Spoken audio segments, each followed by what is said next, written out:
from the past. Please listen carefully. CoCo.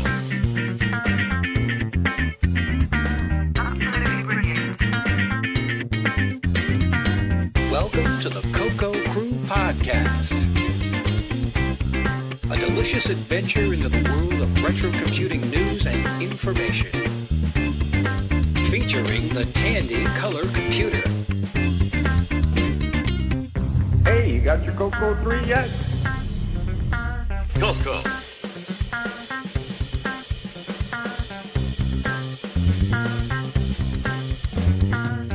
All right, CoCo Cruisers. This is the CoCo Crew Podcast, episode 90. Let's get started here. Looking forward. CoCo Fest coming up in about 5 months. Hopefully that'll be a big celebration. Let's see, that means Tandy Assembly is now about 10 months away. Looking forward to that as well, coming up later next year. Who's been working on something for the CoCo? Anyone do anything cool? No. Just one of those months, huh? Yeah, busy. Yeah, so I've been doing a little bit of podcast-related work. We'll probably get to that later in the announcements. Not too much other stuff for me either right now. Let's see, I've been thinking about some stuff, but haven't really gotten anything just yet. Let's see, what about acquisitions? Anyone buy anything cool? So, let's see, I did pick up a couple of games on set off of eBay. And let's see, I can't remember what they are right off the top of my head. So I also I came across on eBay another Microchroma 68 board, and I couldn't resist buying that. Nobody else bid on it, so Nice.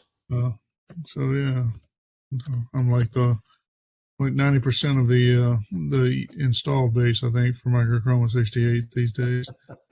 Well, now you've got enough to start some networking on those. Yeah. I should work on a FujiNet adapter for them. So. There you go. Well, wouldn't be the worst thing, I guess. Do what I bought. Let's see, Android Attack and Planet Invasion by Spectral Associates. So it's the original software I'm a sucker for. So cassette tape with the labels look like they're printed there. So. That's nice. Pretty cool. All right, well, let's move on, start with a little break, and then we'll be back with some announcements. Ring in the holidays.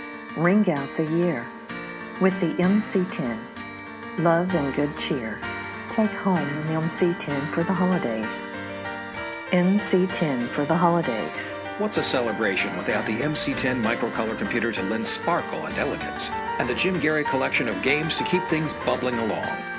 Greet the season and your friends.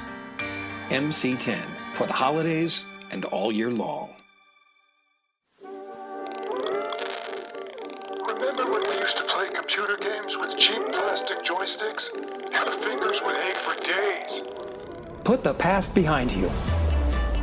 Introducing the Gamester. The Gamester is the ultimate 2-button joystick controller for your color computer, Dragon, and Tandy 1000. The Gamester features a genuine arcade-quality joystick with 2 large arcade-quality cherry switch buttons on a single surface. Best of all, the hardware is mounted in a sturdy wooden cabinet. It sits comfortably on your lap or on your desk. Experience the difference that super high-quality, heavy-duty components make in your gameplay. No more finger fatigue. Responsive button switches. Sturdy components that can take the punishment of even the most enthusiastic player. Every Gamester is built to order. Choose the wood for your cabinet. Choose custom paint or stain and finishes. Select the cable length for your Gamester. Choose a left-handed configuration, or add adapters for your Dragon computer. The Gamester is designed to last a lifetime. To build yours, simply reach out to Neil Blanchard by email. Neil@CoCoCrew.org.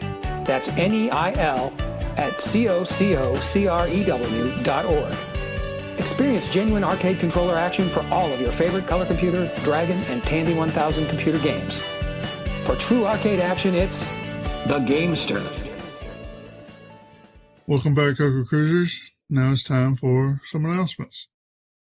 So, of course, we are the CoCo Crew Podcast, and we are available on Twitter. Twitter handle is at CoCo Crew Podcast. That's @ CoCoCrew Podcast. If you're not some sort of Elon Musk hater, or otherwise, if you still send tweets, feel free to tweet at us, and we may tweet back. We are also available with a Facebook group called the CoCo Crew Podcast. That's 4 separate words. So if you're part of the Facebook community, do feel free to join the group and participate with us. Maybe see a little early news or participate in some of the probing questions I pose. This week I posted what sort of CoCo projects do you want to see people working on today? You got a fair amount of responses. So hopefully none of them are going to come to blows. So a couple of them seemed a little more heated than I thought they would be. We had Ron Klein looking for a basic compiler, and Ted Simpson had a laundry list of hardware projects. Hugo DeForest said he wanted to see more demo scene projects. Steve Ostrom says he wants some people to work on getting high-quality new 5 1/4-inch disk drives, which I think is a little pie in the sky. So, anyway, come and join the group. We'd love to have you part of the discussion there. We are a podcast, and we are available through Apple Podcasts and on Google Play. And for those who prefer to stream, available for streaming through Spotify, Stitcher, and TuneIn.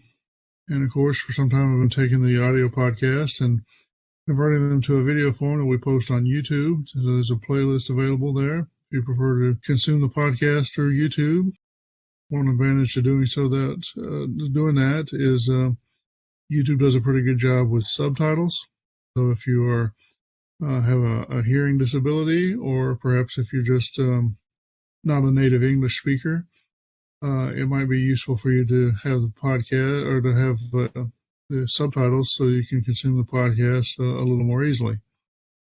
We are a member of the Throwback Network, which is a list of retro-themed podcasts, some of which are technology-based, others are oriented around 80s culture and old TV shows and that sort of thing. So if you're caught up with the CoCo Crew Podcast, looking for something else to listen to, we recommend that you check out the Throwback Network. The link is in the show notes. We are also listed on the Game by Game Podcast Information Hub. There's also a list of retro-themed podcasts, in this case centered around 80s home computers and video game consoles.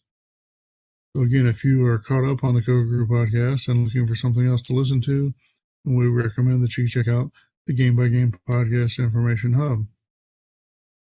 Right, this one is a little newsy or whatever, a little bit sad in my opinion.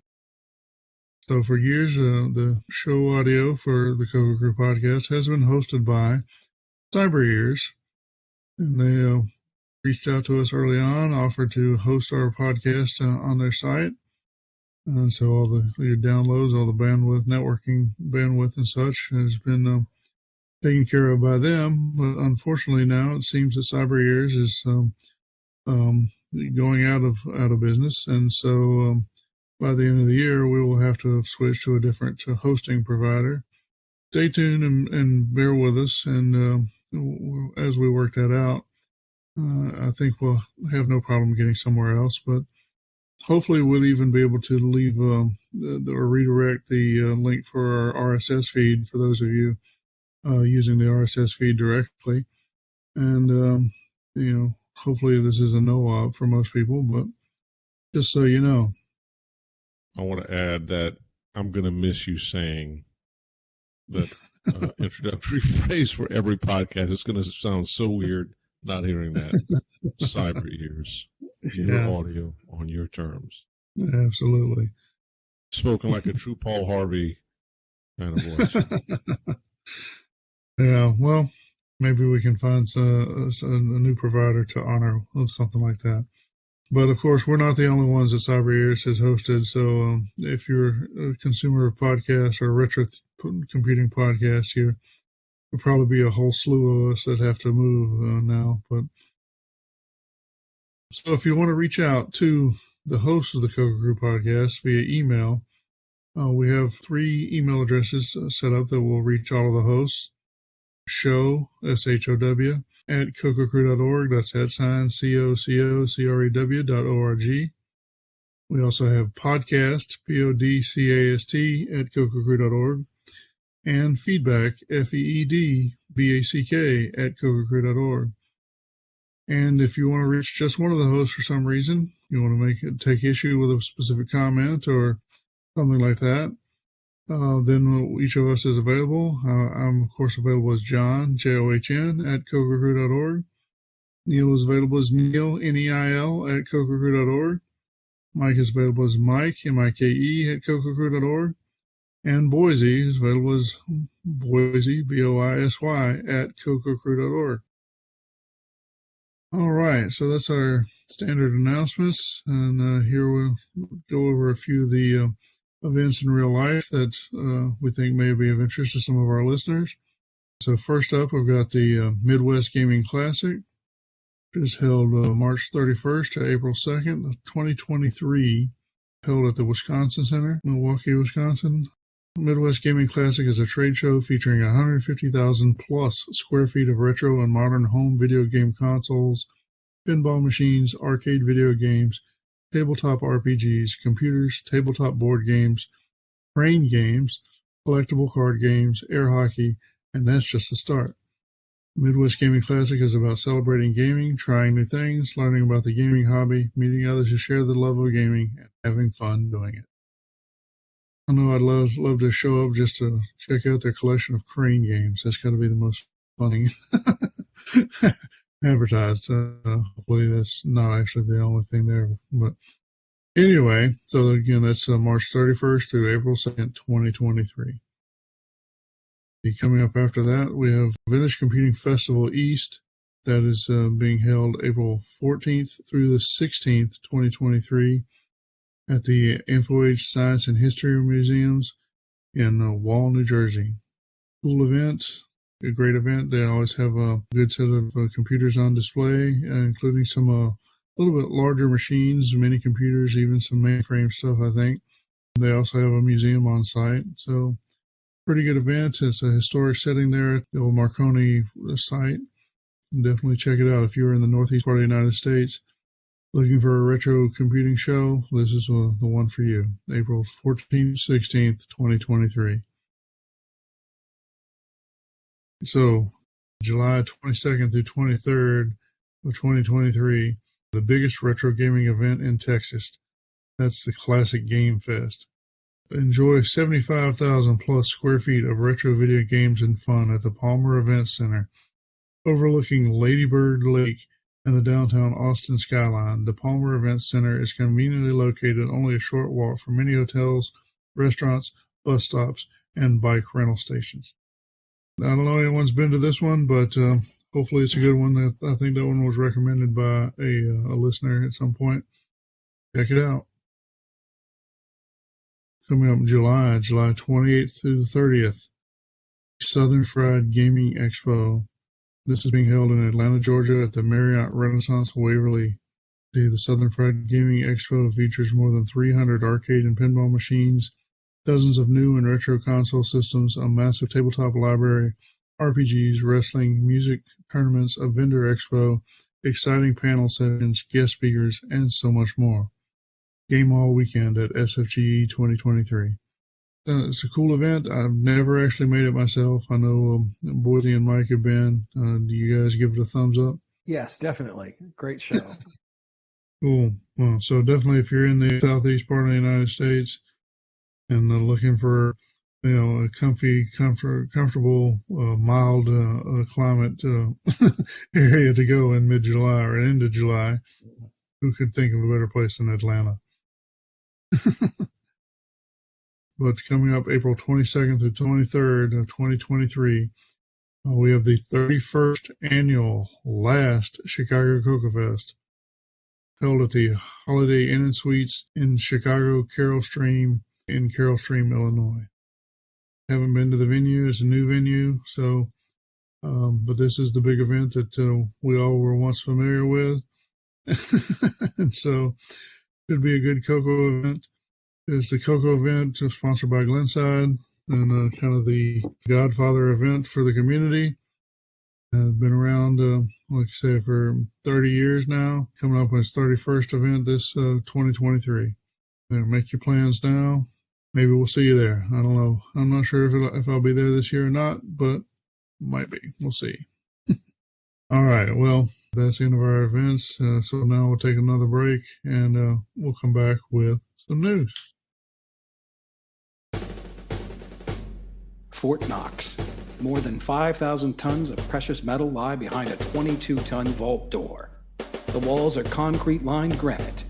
There are armed guards, fences, tanks, and Apache helicopters to deter any unwanted entry.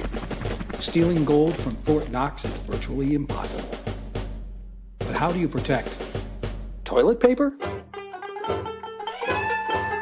It's Color Outhouse, an outrageous game for the Tandy color computer. Thieves are sneaking into your outhouse to steal toilet paper. You must protect your outhouse from above in your very own flying saucer. Keeping these tissue bandits at bay is only part of the problem. The sky is filled with other deadly unfriendlies. Do you have the skill to keep your rolls intact? Color Outhouse. Distributed by Computer Shack. 32K required. Whoa! What do you want, mister? I'm looking for gold. Shoot, mister, we ain't got no gold around these here parts. But you can look all you want. We got plenty of lead and tin, though. Who are you? What you got there, stranger? It's the new J&M Systems JFD CoCo Disk Controller.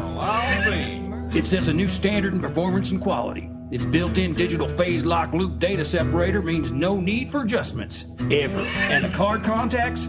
Pure gold. Woo-hoo! Best of all, the JFD CoCo is plug compatible with the original CoCo and the new CoCo 2. How much, stranger? Just $139. Wait, where can I get one? From J&M Systems, Albuquerque, New Mexico.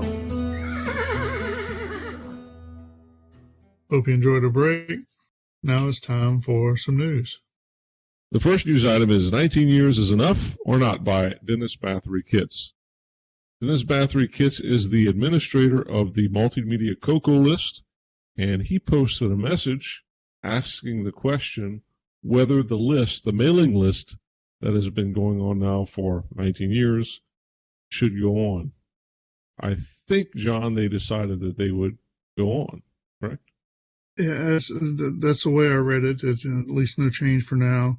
You know, I thought it was a little out of the blue for him to ask if it should be shut down. I guess he had cited some statistics that indicated a slowdown, and there probably has been a slowdown with people using Facebook and maybe Discord and some other venues more than in the past. But I would think that the list probably should stay open as long as it remains, reasonable to maintain. I'm not sure how much work it really takes, having maintained some mailing lists in the past. There shouldn't be a lot of day-to-day activity for the actual server, but, trying to keep out spammers and other kind of administrative stuff may be bigger than I realize. I don't know. It's certainly been a venerable part of the community, or at least, during the past, 20 years, and as the direct inheritor of the previous, the Princeton list or whatever. It certainly is what held the community together for a long time, of being able to communicate. All right, the next news item is the Pepper Board replacement circuit for the salt chip by Rocky Hill, a.k.a. Pedro Peña. So this is a post, incidentally, looks like on the very list we were just talking about, by Rocky about a board that he designed to replace the salt chip, which, as we all know as CoCo enthusiasts, is pretty much impossible to get unless you cannibalize an existing CoCo. And it is a critical chip in the regulation of power and the use of the cassette port and things like that. He enumerates that this design runs noticeably cooler, uses less power, just a number of advantages. So looks like he has uploaded the information about it to GitHub, and doesn't say if he's going to sell it. I don't see a specific post about that. But anyway. I think he's made enough information available that you probably can replicate it yourself.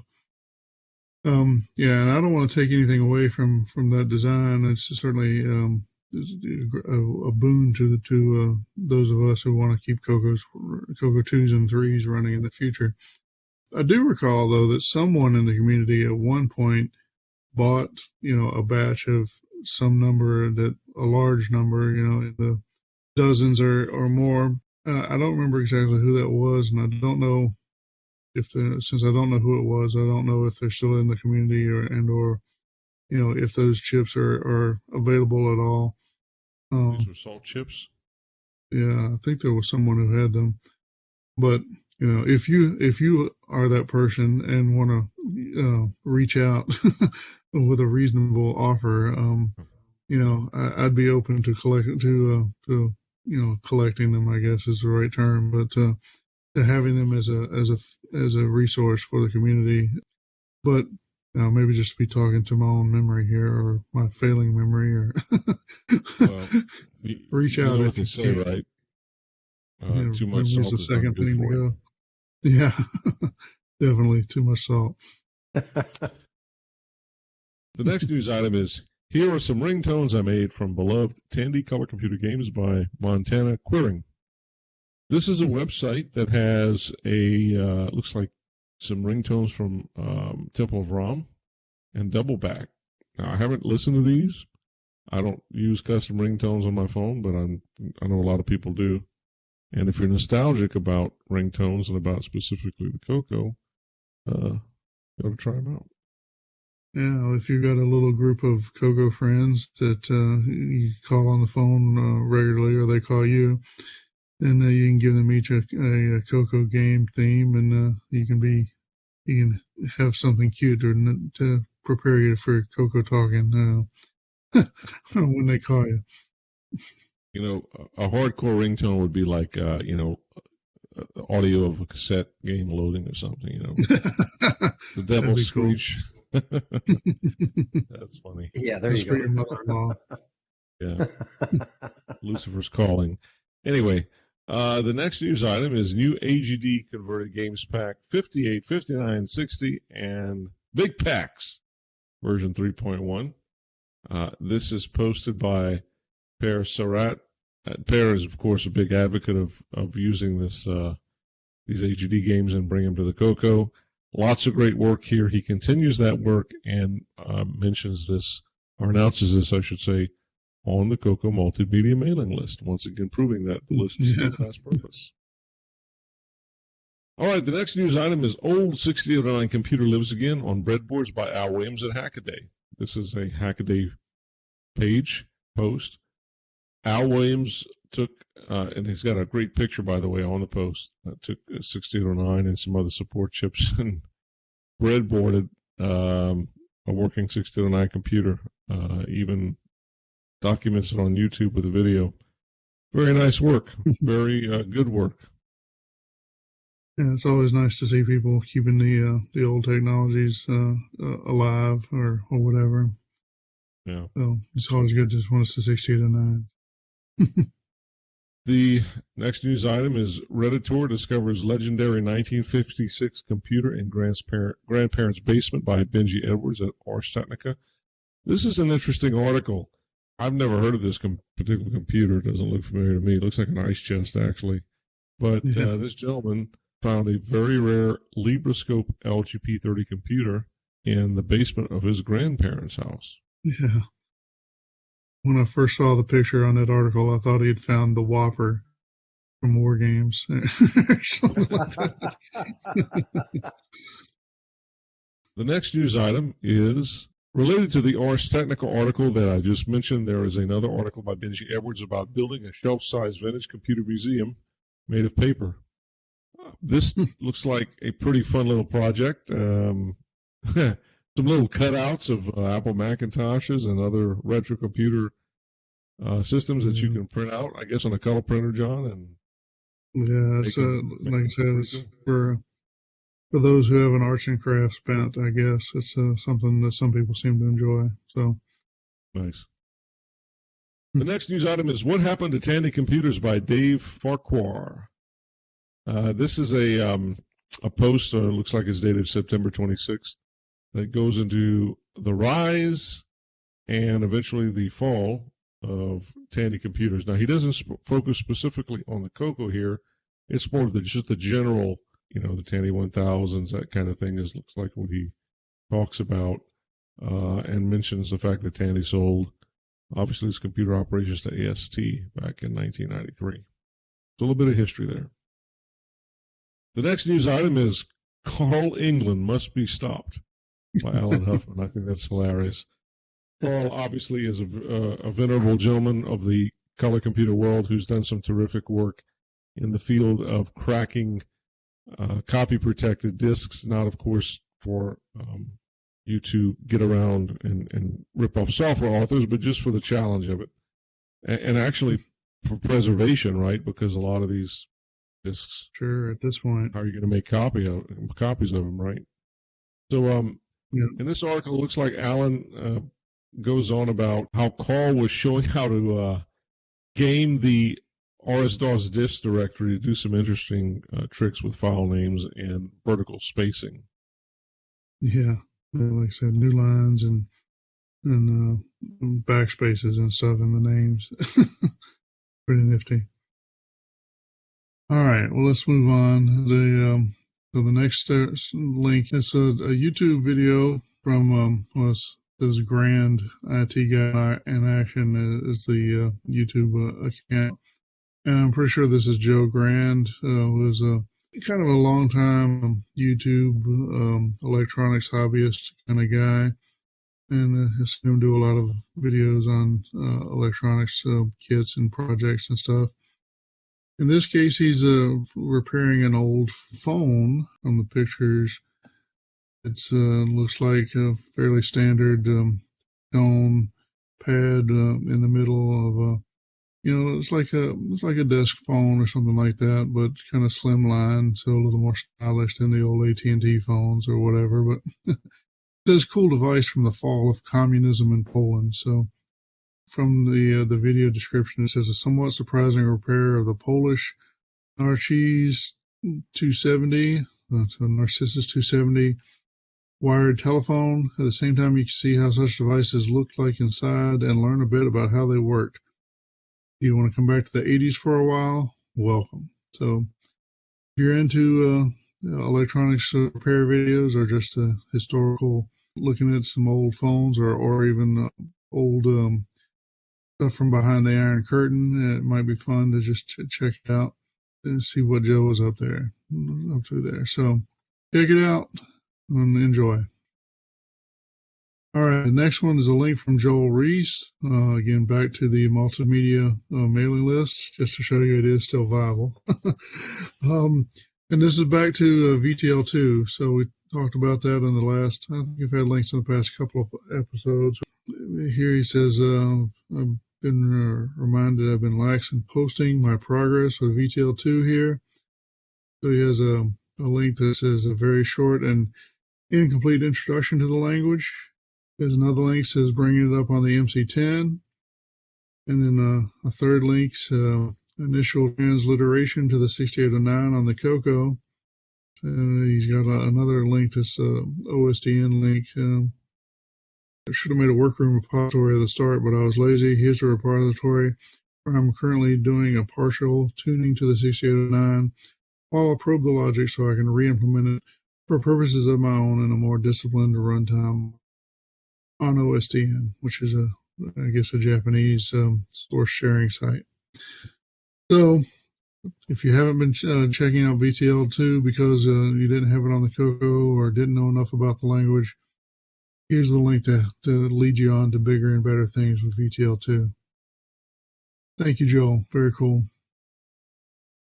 From Erico Patricio Montero, says here are a few images of my latest ongoing basic game for the CoCo. It is a lander type game and it has some adventure and strategy elements thrown in. I hope to have it more or less done for testing by 5th of next month, which is probably the 5th of November, so 2 weeks ago. It uses text mode, semi-graphics 4, and high-res mode, P-mode 1. Code will be available when released, as I want to have it as a sort of engine to this kind of game. I'll try to have it on a local retro magazine as a listed game, too. So, local, I think he's in Brazil, so may not help with the non-Portuguese speakers, but looks like a cool game.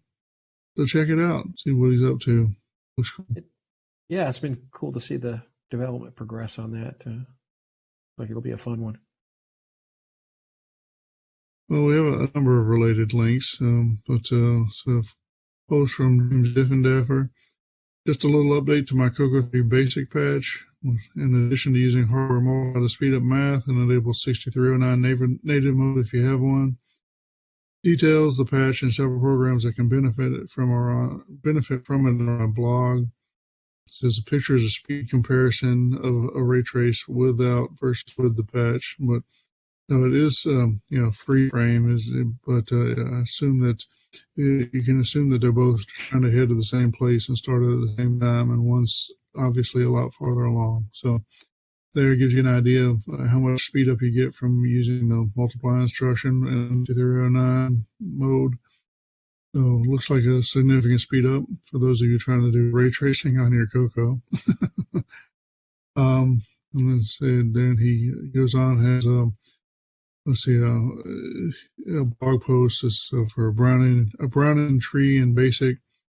Again, it's another combination of math and rendering. So pretty cool. Check out the Brownian tree, and he's got one on a plot of looks a bit like a fedora hat. You got another one that's like I'm not sure what you call that. It's like what a wave would look like if you dropped something into water. There's probably a word for that, but I don't know what it's called. And then he's got one, make your own Maurer rose patterns. So he's got a little graphic, kind of looks like something that would come up when you're programming a logo. And his final listing or final post is it says someone had trouble typing in the ray tracing program and making the changes for the CoCo 1 and 2. So here's a CAS file with the CoCo 1 and 2 version, complete with 6309 native mode control if you have one. Sorry, the multiply patch won't work with the CoCo 1 and 2, so it's going to be a lot slower. So there you go. Those of you that have put a 6309 in your CoCo 1 or 2, here's maybe something you can do with it. Thanks a lot. I appreciate that, James. Burke & Burke have shattered the cost of owning a real hard drive for your Tandy color computer system. You need a hard drive, so take a look. And you want it to be easy on your pocketbook. CoCo XT. CoCo XT. PC hard drive, a controller too. Up to 120 meg of storage for you. CoCo XT. CoCo XT. Connecting a PC hard disk to your color computer has never been easier. The CoCo XT from Burke & Burke allows you to connect one or two low-cost PC hard disks to your color computer. Add a hard disk to your color computer for as little as $450. CoCo XT. The CoCo XT hard disk interface from Burke & Burke. Great presentation, Dirk. Thanks, Sherry. How do you keep your calendar straight without an administrative assistant? Oh, but I do have an administrative assistant, the CEO. What? The CEO, the Complete Electronic Organizer, from Computerware. It turns any 64K color computer with one or more disk drives into your personal assistant. The daybook lets you keep track of events, special occasions, and hourly notes. The clock supports multiple alarms and event reminders. And it has an easy-to-use phone directory, a calculator, a freeform file keeper. No more searching through business cards and pieces of paper. Wow. Seems like everyone should make the CEO their personal administrative assistant. Wink. Make the CEO your personal assistant for just $49.95. The Complete Electronic Organizer, CEO. from Colorware, Encinitas, California. The next news item is 2 entries from Pierre Sarrazin. B Control C library now supports reading joysticks under OS 9. It's a C library. It's made for CMOC.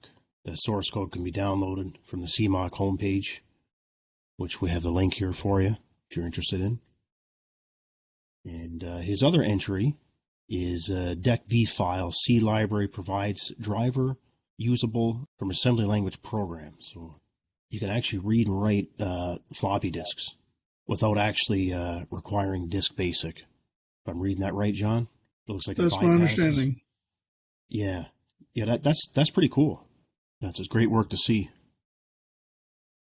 All right, next news article is from Canadian Retro Things. It's a YouTube video, and it's titled, Is It Worth Putting a 6309 in a CoCo 1 or 2? And this was a Septandy video. So if you watch this YouTube video, you will get talked into, definitely putting a 6309 in your CoCo 1 and 2. I have different opinions on that, but I'll keep that to myself. But, nonetheless, it's a good video to watch. Check it out. I mean, he makes the point that he seems to believe that all or most CoCo 1s and early CoCo 2s have socketed 6809s.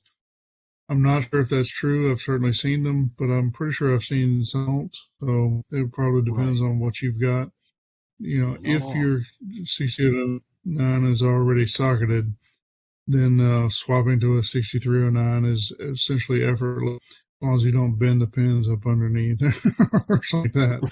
Right. If that turns you on, then go ahead and knock yourself out. But if you have to desolder a CPU to do it, I don't think it's worth it for a CoCo 1 or 2. That's just me.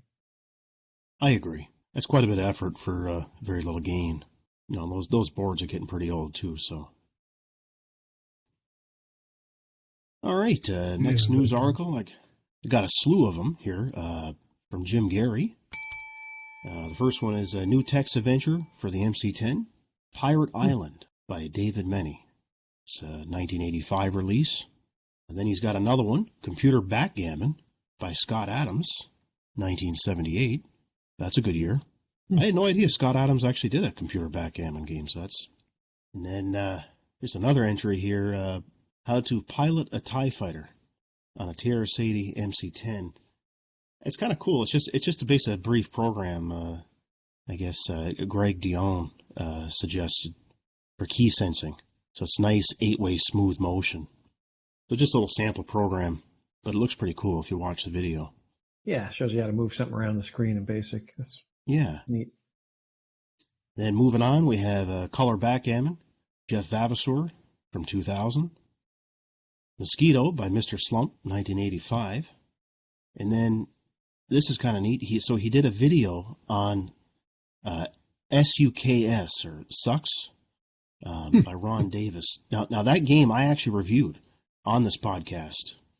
That's a really cool, Space Invaders kind of, or actually more like a shoot 'em up kind of game. That's all done in assembly on the MC10, and that really is it's a good homebrew game, and that's a showcase for the MC10. Like, it really does. Yeah, it's a machine language program, and Sucks stands for shoot up and kill stuff. That's right. Yeah, good. Yeah, the game itself doesn't suck. It's actually no, it doesn't. It's really great. Yeah. So it's kind of cool that Jim did a video for it, so you can actually check it out online if you don't have an MC10 or if you don't have the game yet. Moving on, we got Reverse by Raymond Zamora, 1978. Great year again. Rally X, programmed in 8-bit BASIC. Yeah. So you got a pile here. Jim's been pretty busy here. Been a good month. All right. Next one up for me here is another YouTube video by Retro Bird, and it's titled, Are CRT TVs Worth It for Retro Gaming? Here's another video that will talk you into having a CRT. Kind of funny too, but yeah. Yeah, good sense of humor. Definitely worth it if you can get one for free. Right. Certainly, yeah. Yeah, but don't want the prices driving up on these CRTs. I've got a couple of links from Mikey Furman. He's got his vlogs number 5 and 6. And number 5 is CoCo debugging with no ice. And so this is a little piece of software you can find on the web that can run the client on your CoCo or on the 6809 and connect to it for debugging through I guess through a serial port for people trying to do machine language development on the CoCo. It can be pretty handy. So Mikey has a video here describing how to do that. Pretty cool. The No Ice software, I think the developer of that will issue you a license for free. Basically, I think if you tell them what you're working on for the 6809, kind of cool. Mikey's vlog number 6. It's not really CoCo specific, but he says it's called the Black Magic of RS-232. So he kind of goes through some of the trials and tribulations of hooking up and connecting two machines over RS-232 and making them talk, which is a little bit of a lost art these days. It used to be kind of table stakes, but probably good to document stuff like that. So check it out, and thank you, Mikey. All right, so let's move on. So the next next couple of links are from Eric. I think it's, I want to say it's Eric Poch or Poch, but then his Twitter handle is ePooch. So maybe he pronounces it Pooch. I'm not sure. Eric Pooch or Poch or Poch. Pretty sure I hit it with one of those. So Eric, excuse me, let me know the right way to pronounce your name. So Eric, I know from he participates in the Retro Challenge, which I used to be involved with. And this year he seems to have taken an interest in doing some MC10 stuff. And so the first one is a link to a tweet from Eric. It says, made a little TRS-80 MC10 Minesweeper game, part of my Retro Challenge Endurance Challenge. So got a blog post there, which is how Retro Challenge entries are documented. And so go and follow the link and check it out. See what Eric's been up to with the MC10. Related to that is another blog post also from his Retro Challenge. It says MC10 cassette server is online. And so basically he's got a link to a web server where he's got some MC10 WAV files available to be served out. So you could use your computer as a sort of as a tape player for loading a number of MC10 games via the website, so to speak. So cool use of a combination of old and new technology, I guess. And definitely for the MC10, so check it out. Yeah, the nice thing about that server is, it works on your phone, so you can pull up that website on your phone and then just hit play to, hook it up to the cassette cable and go. So pretty cool. Awesome. Great. Very cool. All right, so we have a number of links here. It's 1, 2, 3, 4, 5, 6, 7, 8. At least 8 links from Chet Simpson. Chet, I think, some of this was for Septandy, the September of on YouTube, and some of it's Chet, I guess. But so a number of YouTube links, many of which are related to the development of his Space Pirate Kumiko game. Some of them are probably useful for those of you who want to know a little more about his techniques, or if you just want to see what he's up to. Also, he seems to have taken an interest in the debugger that's now a part of the VCC emulator. He cleans that up some and does some refactoring on the VCC code base. So if you're looking for a way to fill some CoCo time with watching some YouTube videos. There's a number of them there that might teach you something, or at least might lead you to some more fun with the VCC. So check them out. So the next one is from Jamie D. Tips for CoCo fans in PAL territories trying to find CoCo 1 or 2 games that don't depend on artifact colors. It's nice to play games that aren't black and white.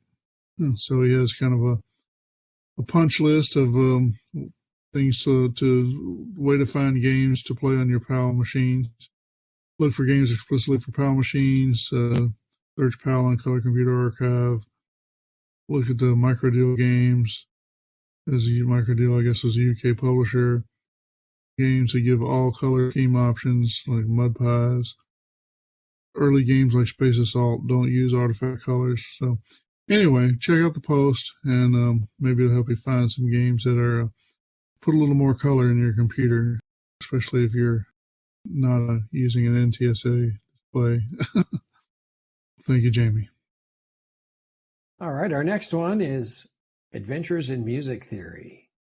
This is a cool video on discussing, the mathematics of music, showing you how you can mathematically determine and represent different keys in a scale. This looks specific. Well, a scale is a scale. I think what's kind of neat in this video is the visualization. It's using guitar in this case, but the visualization of the relationship between the keys and fifths and thirds, and representing that mathematically, of course, would be very useful if you're wanting to develop any software to do things with music, or transpose things or shift keys, that kind of thing. So yeah, it's definitely worth a watch. Good music theory video.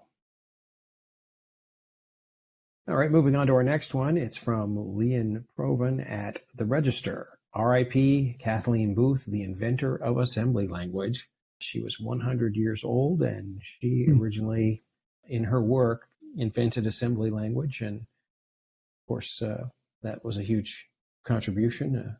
Assembly language is certainly easier to memorize and work with than, hexadecimal. Yeah.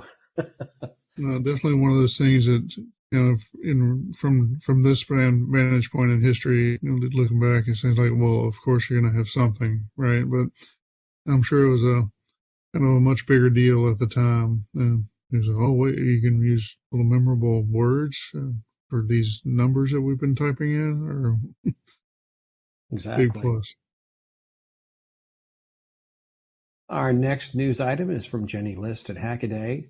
One of the worst keyboards ever, now an Arduino peripheral. I'm not talking about the CoCo keyboard. That's right.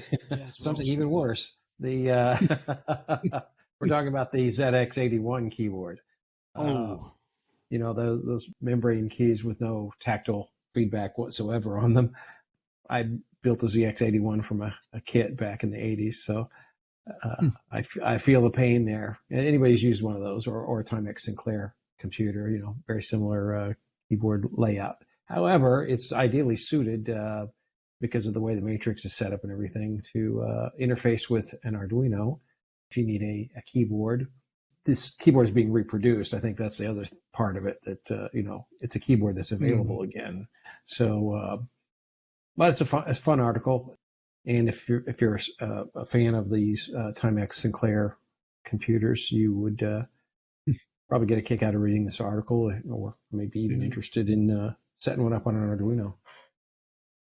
Yeah, I think there's potential for a lot of crossover for electronics hobbyists that are into retro computers and or Arduino. I think you can derive a lot of crossover, use some of the same peripherals between the two machines. Big B Pro Quarterback, the incredible new football simulation for the color computer. Pass, run, kick, you call the plays. Compete with a friend or challenge the computer. Pro Quarterback is just $16.95 and includes versions for systems with extended color basic and non-extended color basic. Experience the thrill of pro football with Pro Quarterback from Big B Software, Broomfield, Colorado. Since 1994, Cloud9 has made cool stuff for your color computer. Now Cloud9 is proud to announce the 2MB Triad Plus memory expansion board. The Triad Plus works in two ways. Purchase just the Triad Plus board to expand your Color Computer 3 from 128K to 512K of RAM. Or add the new Protector Plus MMU to access the full 2 megabytes of static RAM aboard the Triad Plus. And the Protector Plus MMU utilizes full buffering to protect your CPU. Unlike previous 2 megabyte memory expansions for the CoCo 3, the Triad Plus operates seamlessly without the need for special patches, configuration, or workarounds. Games like Donkey Kong Remix and Sierra Adventure games simply work without hassle. And the Triad Plus will reduce your CoCo's power consumption and heat generation. The Triad Plus and Protector Plus MMU, only from the innovative engineering of Cloud9. Cool stuff for your color computer. Visit cloud9tech.com for details. All right, we have one from Bill Pierce announcing the release of VCC version 2107 Tandy Color Computer 3 emulator. This version has only one major change, the addition of the long-awaited VCC debugger window, thanks to Mike Rojas, for his great work on this utility. So if you're a fan of the VCC emulator... Well, two minds on this. I am not particularly a fan of VCC because of some past...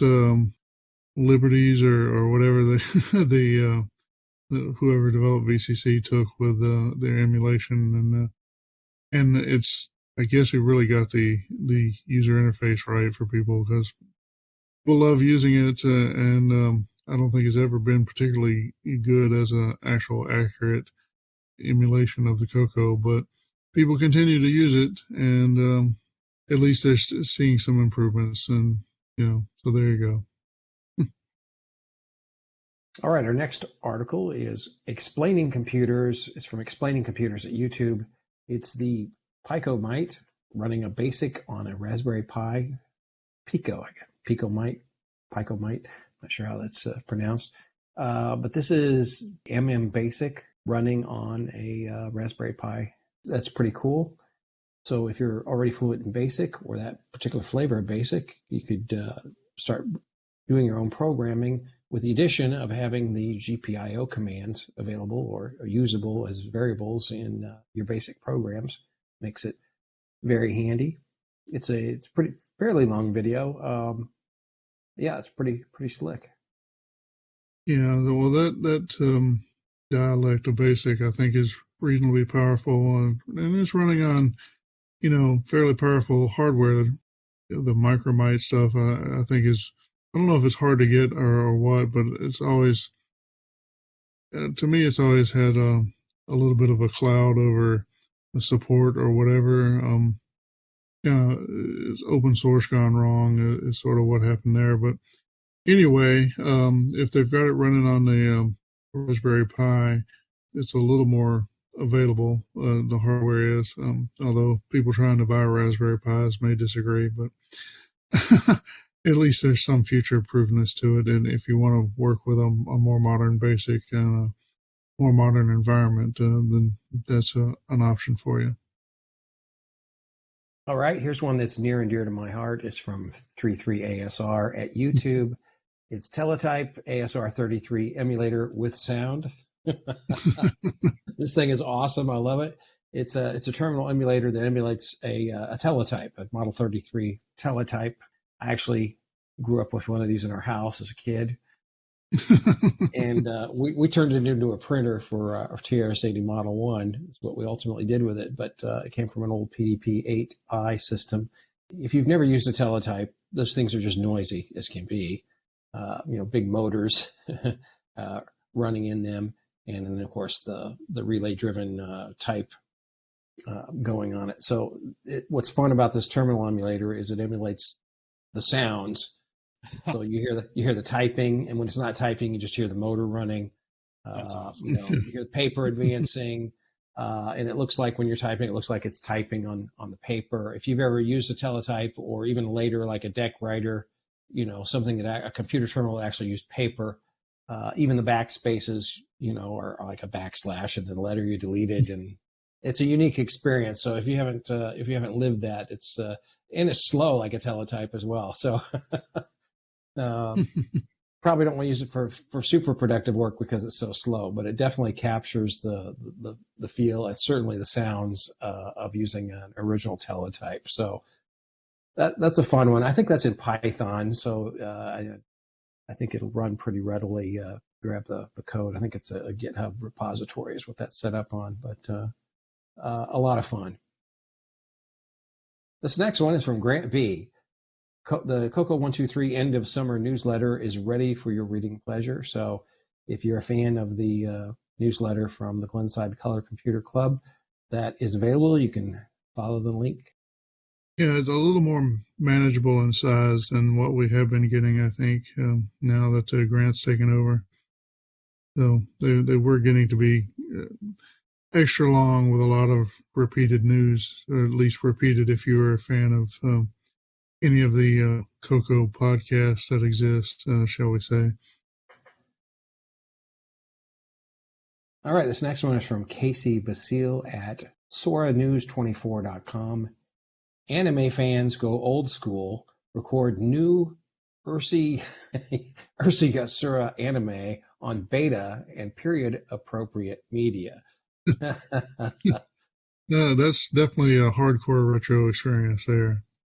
Yeah, wanting to put stuff out on beta tapes of your new anime. So, I mean, I'm not an anime person, but I understand that whatever this series is, it has some link to, the 80s. It's not just new anime, which does exist, but somehow this is retro anime and people were recording it on beta, the VCRs or whatever. So anyway, I hope they enjoyed themselves doing that.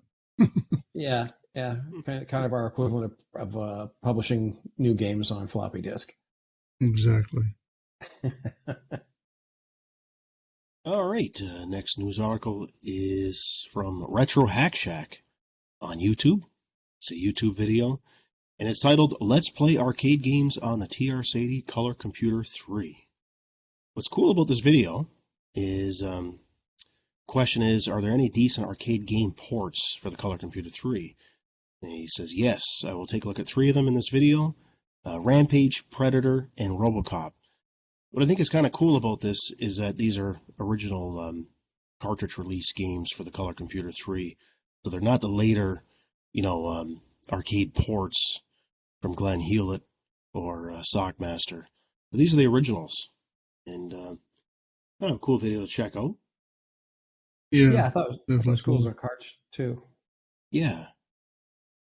You don't usually see that lately, someone reviewing the original games. Yeah, well, the actual retro part is doesn't seem to be as important to the community these days. Maybe it's just a matter of who's making the videos, but right. It's always good to have that sort of stuff documented. So very good. Oh, for sure. Good to see that. All right, next news article is from Richard Kelly. You've probably heard his name before. He's always around in the community. He's on the Facebook CoCo Crew. This was titled Easy Director version 2. It's beta release. It's ... another update. So this is it's an easy directory. It's like a GUI. You can use to select executable files. So it goes through them for you. You don't have to actually find them. I didn't realize this is actually an old program that was released on the PGDM digital magazine. So it looks like he's done an update to that. Very cool work. Pretty cool. Yeah. Thanks, Richard. All right, next one up is from Chad Simpson. This is something different from the game he's been working on. He's taking a break. It's titled the B Orchestra 180 sound card, which provides 4 fully 256-byte buffered audio channels with basic mixer support. I guess this was an old project that he was working on a while ago. He's resurrected it here. It's got a proof of concept. Documentation he's drawn up here. Looks like a lot of work's gone into this. Yeah, so I don't know how deep the hardware design is here. He seems to have some thought to having it implemented in hardware, but I'm not sure if that's really got a hardware background or not. I suspect not. But he's working, he's basically providing a simulation of this hardware concept or whatever, and then writing the software to run on the CoCo as if the hardware is actually implemented. So, I mean, if you want to take up a hardware design challenge and implement something using a PIC or something like that, or AVR, or whatever other processor you might have available, and if you think we need, another audio card for the CoCo, then here's one that's already going to have some software available for it, which would be pretty nice. So. Yeah, that's great. And it looks like the goal is he wants to offload as much processing of the digital audio from the CoCo CPU. I mean, that wouldn't be a bad thing, for game development. But definitely less overhead, yeah. That's great work, Chet. And along those lines, if you want to design that sound card, the next one here is from John Whitworth, and it's titled, "Well, I think this one is finished, aside from some mounting holes. It's again going to be a Dragon and CoCo device, so I need to think of a name for it." And he actually did, they did come up with a name, Super Bob. That was kind of a funny name there. But what this is, it's a development cartridge board on steroids. So it's not just your typical. I mean, this thing has a CPLD on it, which is programmable. So if you're working on a CoCo project, I mean, this thing's got a little breadboard on it and everything. Yeah, quite the Cadillac here. The breadboard's kind of cool. Yeah, the breadboard's kind of cool. I think the CPLD. I think it complicates things in ways that people who want something like that don't really fully grasp. You have to do the actual VHL or whatever. You need to have tools that match the chosen piece of hardware, all that sort of stuff. Not insurmountable, but, maybe it'll work out for them. Maybe we'll have some takers. We'll see. Otherwise, it's sort of a fool's errand trying to design cards for that sort of thing, because there's always somebody who wants something different, and they always want a little bit more or a little less. So I did my prototyping a board that was made available that Mike had produced, and it makes available for sale. It's great if you want to breadboard something up or solder something up, but if you're looking for, half your design already done, decoding and stuff, well, it's not, it's not got any layout for that sort of stuff. So I mean, it's too much or too little, whatever. It depends. Right. So it's like the kind of people who are actually going to use something like that probably have their own design in mind. We'll see. Yeah, either way, it's great work, though. Good to see that. Yep. Guess it depends on the project, too, so good to see John's back, designing new things. Yep. All right, well, I guess that's the last of our news. So why don't we call a little break here, and then we'll be back. We'll be back with something. The holidays are here again. And for most folks, that means sending out cards to your friends and family. It seems that each year the list gets longer and longer. But this year, we're saving loads of time by using the CoCo 3 address file and envelope label addressing from RJF software. It automatically addresses all standard envelopes or prints labels. You can store up to 270 addresses per disk. Each record can hold 8 lines of 64 characters. It's fully menu-driven, and it's easy to add, modify, or delete records. It's perfect for small business mailing, newsletters, client lists, or my favorite use, Christmas cards. All you need is a CoCo 3 with a disk drive and a dot matrix printer. And it's just $14.95 US plus $3 shipping and handling. Ontario residents add 7% provincial sales tax. The CoCo 3 address file and envelope label addressing from RJF Software, White Lake, Ontario. This month in CoCo history. Welcome to This Month in CoCo History, where we explore events in the life of our favorite home computer. I'm Boise Pete, and this month we go back 36 years to the November 1986 issue of the Rainbow magazine and a communications program that provided loads of features. Every November, Rainbow dedicated the bulk of its articles to topics surrounding telecommunications. On page 7 of the issue is a full-page ad for AutoTerm, a program for the CoCo that, quote, turns your color computer into the world's smartest terminal, end quote.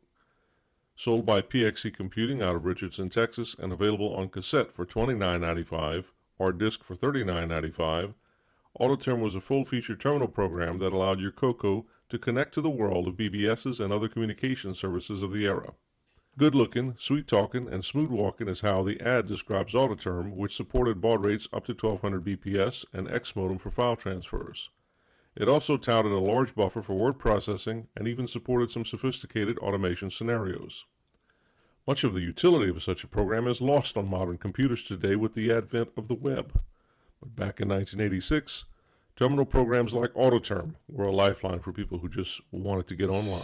And that's this month in CoCo history. Know what you're getting me for Christmas? Yep. Is it fast? Yep. Bucket seats? No seats. Do you stand up in it? Nobody ever has. Give me a hint. When you press its buttons, good things happen. You got me a vending machine. It's a lot of fun for everybody, and it's easy to set up. It's fast. You press buttons. It's fun for everyone. You didn't. It's a CoCo. The Tandy Color Computer 3. Available exclusively at Radio Shack, America's technology store. All right. Welcome back, CoCo Cruisers, to a tech segment, which we haven't done in quite a while, it looks like. This, of course, is John Linville. You know, I guess we've all just been a little caught up with the real world. And so, what are we talking about this time? I think we mentioned the Retro Challenge and Eric Pock. He had taken on some stuff around the MC10 with his Retro Challenge, which kind of drew my attention back to his site. One of the more interesting things is that he had done some reverse engineering on the Mikul, M-I-K-U-L, 6809-5, which is a board that has been available on eBay for a while now. They've been selling, somebody's been selling them off. What is interesting about it, well, it has a 6809 and a 6847, which is an interesting combination. So at some point I bought one, but it just came with the board. But so, if you want to write software for it, you're going to at least need some kind of memory map to tell you what's out there for you to write code. What can you reach out and touch and at what addresses. So, like you said, you can look at the board and see the chips on there, have an idea of what you're going to reach out and touch, but just looking at it really doesn't give you the programming information that you need. You can diligently go through and touch out pins on the board to see what connects to what and kind of recreate a schematic yourself or something like that. It's a little tough, but, it could be done. I haven't done it, and I've had the board for years now. Originally got it partly not only because of the interesting combination of the chips, but also it has a exerciser bus, which is a reasonably common bus in the Motorola world back in the day. And the same bus is available on the Microchroma 68, which I seem to have be a sucker for buying, since I now have, I think, 3 of them. Anyway, so I had this board that I've had hanging around that I'd theoretically like to do a project with, some kind of programming, but didn't have any information about it, and so I noticed that he made a reference to it on his blog. And he eventually even posted a memory map that he had reverse engineered. And in the process, he had a blog post about how he did some of that reverse engineering. Well, the interesting thing was that he actually found a use for the halt and catch fire instruction, which is kind of a joke in the ancient retro computer programming world. It's a kind of a fake mnemonic that exists out there, but it even has a Wikipedia page for HCF, or Halt and Catch Fire. That was also the joking name of a mini-series a few years back. Anyway, it turns out that some of the CPUs, the Motorola 6800 and apparently the 6809, actually have an instruction that can be mapped to this mnemonic if you want to do so.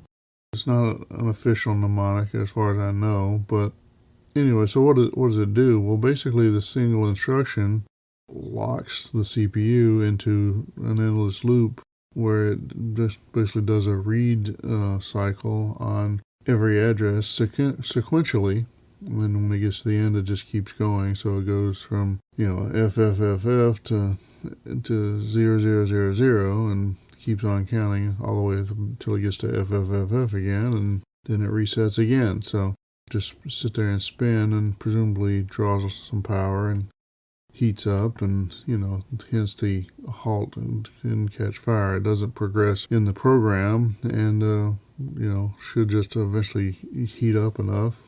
I don't know if anybody actually wants it to catch fire, but there might be, I guess if you somehow want to lay a trap for someone that you somehow detected a illegal copy of your program, maybe. I don't know. I don't advise that sort of vigilante justice in the retro computing world, but anyway, it looks like on the 6809 at least that the hex value CD will correspond to the halt and catch fire instruction. How is this useful? If you want to brute force, sort of reverse engineer the memory map for a board, then there's a few ways that you could do it, and some of them might involve building some hardware yourself with your own counter that you drive out onto the address bus and use it to fake out a series of read cycles on the board, probably replacing the CPU in the process. It'd take a while to to wire that up, solder it up maybe, and it's one more thing to design when that's not really what you're after.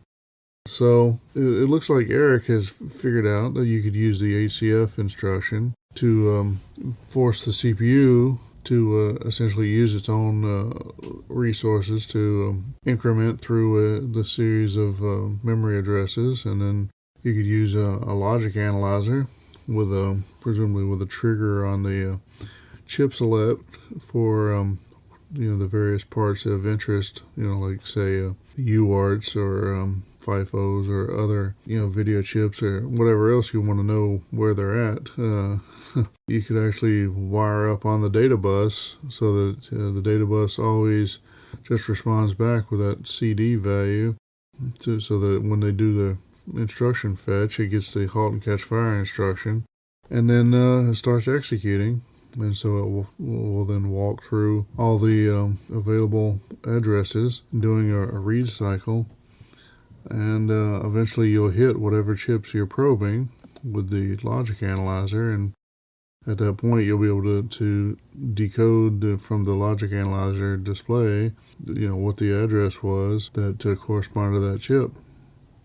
And so then you'll have to take good little notes to produce an address map, or a table of addresses for the chips of interest. That should do it.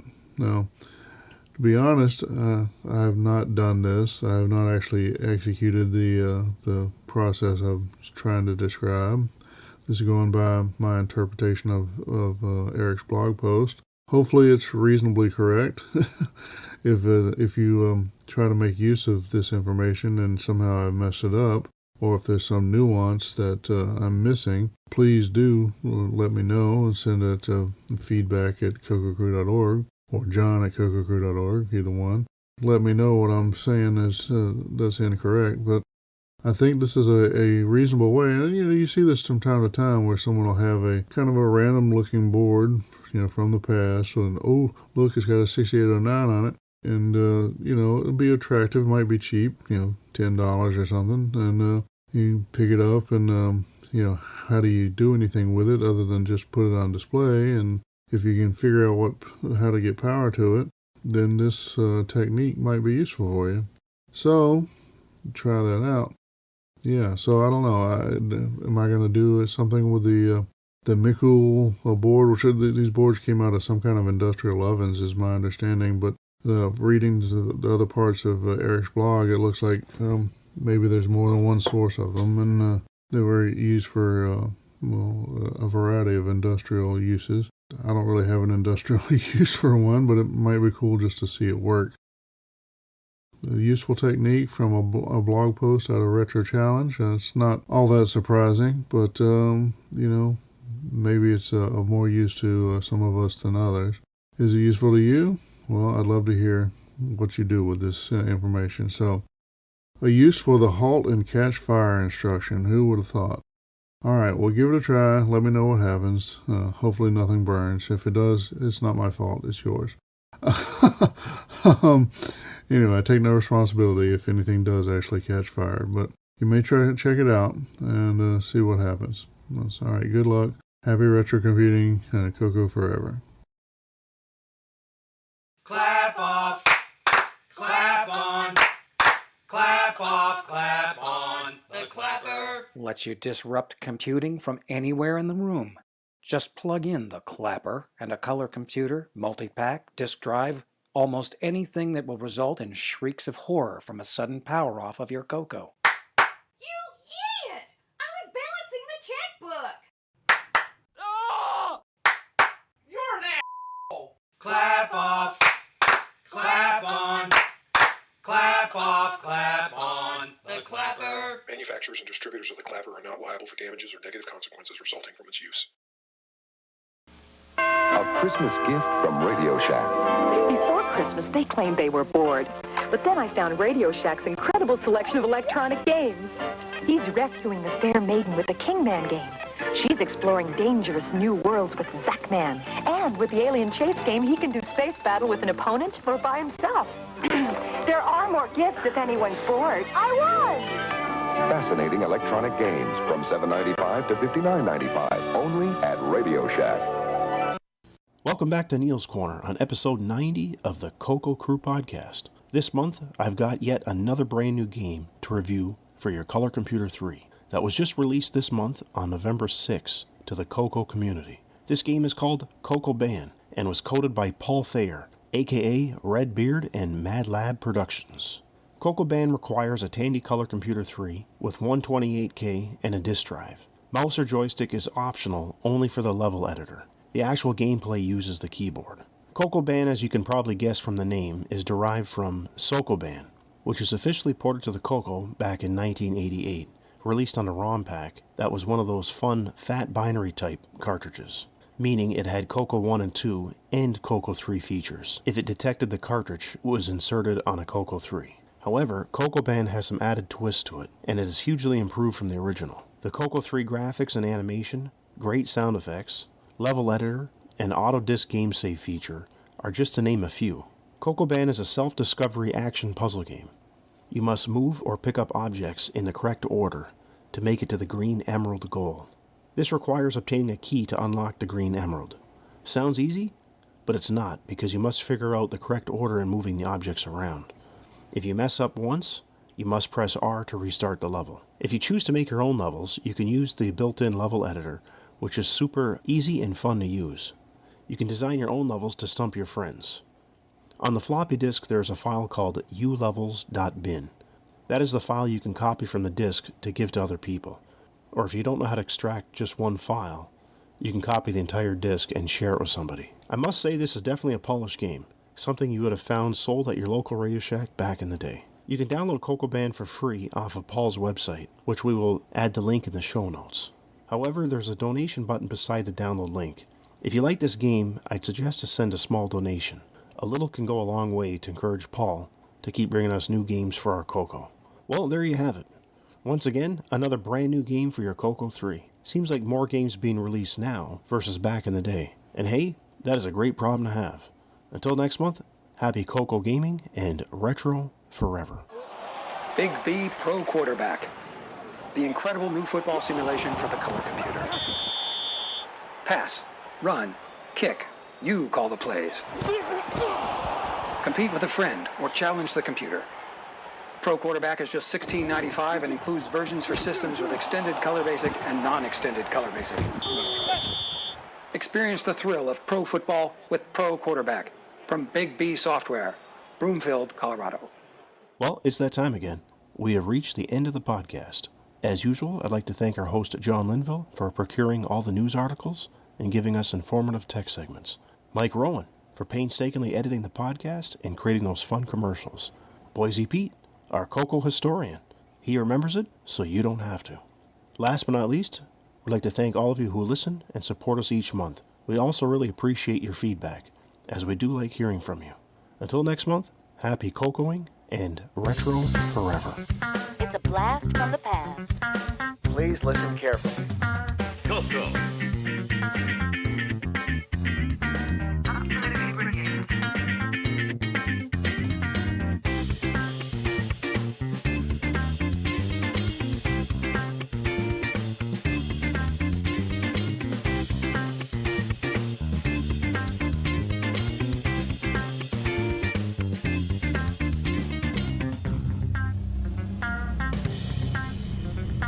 CoCo.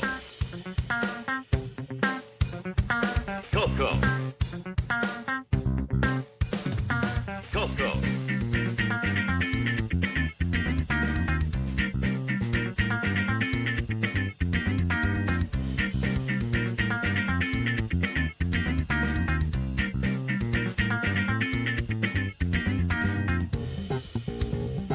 Dance like there's no tomorrow.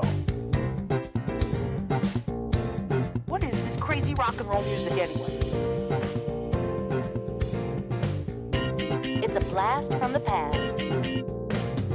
Dance, dance, dance. Dance, dance, dance.